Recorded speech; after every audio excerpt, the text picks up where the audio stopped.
وہاں لوگوں کے حق ادا نہیں کیے جا رہے تھے، وہاں اللہ کی عبادت کا تصور نہیں تھا، یعنی اللہ کے غیر کی عبادت ہو رہی تھی۔ لیکن حضور پاک صلی اللہ علیہ وسلم ایک مبارک زندگی لے کر آئے، جس زندگی میں آپ نے سب کو یہ سبق پڑھائے اور یہ سبق سکھائے اور اس کی مشق کروائی، ایک اللہ کی عبادت کی اور اللہ کی مخلوق کے ساتھ رواداری کی اور اپنے بھائیوں کے حقوق ادا کرنے کی اور مخلوق خدا کی خدمت کی۔ یہ ایک مبارک زندگی ہے جس کا تعلق مشق سے، محنت سے ہے، گھر بیٹھے نہیں آ سکتی ہے۔ ابھی تو آپ حضرات 2 دن سے 2.5 دن سے اجتماع میں ہیں، یہاں اس مبارک زندگی کے مذاکرے سنے ہیں، اس مبارک زندگی کی باتیں سنی ہیں، لیکن ہر آدمی اپنے دل سے پوچھے کہ کیسی اچھی باتیں ہیں، دین کی بات ہے، اللہ کی بات ہے اور حضور علیہ السلام کی مبارک باتیں ہیں۔ ابھی تو اس کے مذاکرے صرف ہوئے ہیں۔ اگر یہ زندگی عملاً زندگیوں میں آ جاتی ہے، اگر یہ زندگی عملاً زندگی میں آ جاتی ہے تو پھر دنیا جنت نما ہو سکتی ہے، سارے مسائل حل ہو سکتے ہیں۔ جتنے سارے مسائل ہیں ان مسائل کا حل اس میں ہے، مسائل کا حل اس میں ہے۔ راستہ بہت اچھا ہے، بعض زمانے کا راستہ بہت اچھا ہے، لیکن کسی ایک جگہ کسی ایک سواری کے ایکسیڈنٹ کی وجہ سے ٹریفک جام ہوا تو وہاں سے اب جتنے پیچھے آئیں گے وہ سب جام ہوتے جائیں گے،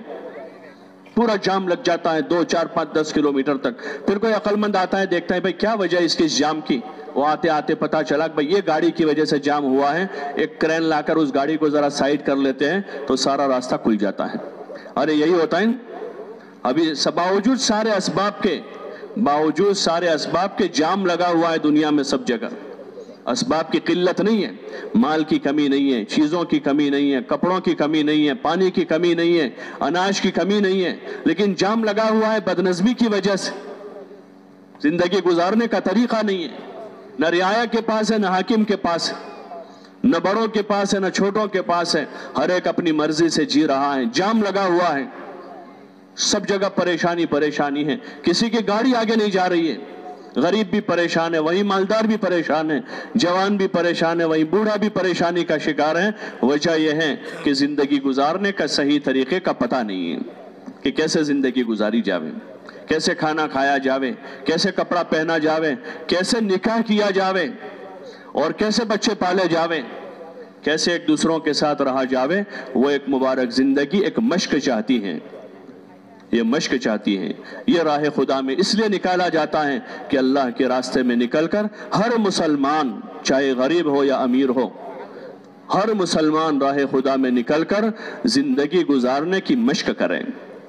ایمان کی مشق کریں، عبادت کی مشق کریں، ذکر کی مشق کریں، دعا مانگنے کی مشق کریں، قرآن پڑھنے کی، اس کو سیکھنے کی مشق کریں، اور عملی زندگی کھانا، سونا، استنجا، اٹھنا بیٹھنا، ان چیزوں میں حضور صلی اللہ علیہ وسلم نے کیا تعلیم دی ہے اس تعلیم کو سیکھ کر عملی مشق کریں اور اپنے بھائیوں کی خدمت کریں اور چھوٹا بن کر اللہ کے راستے میں چلیں تاکہ وہ مبارک زندگی سیکھ لیں۔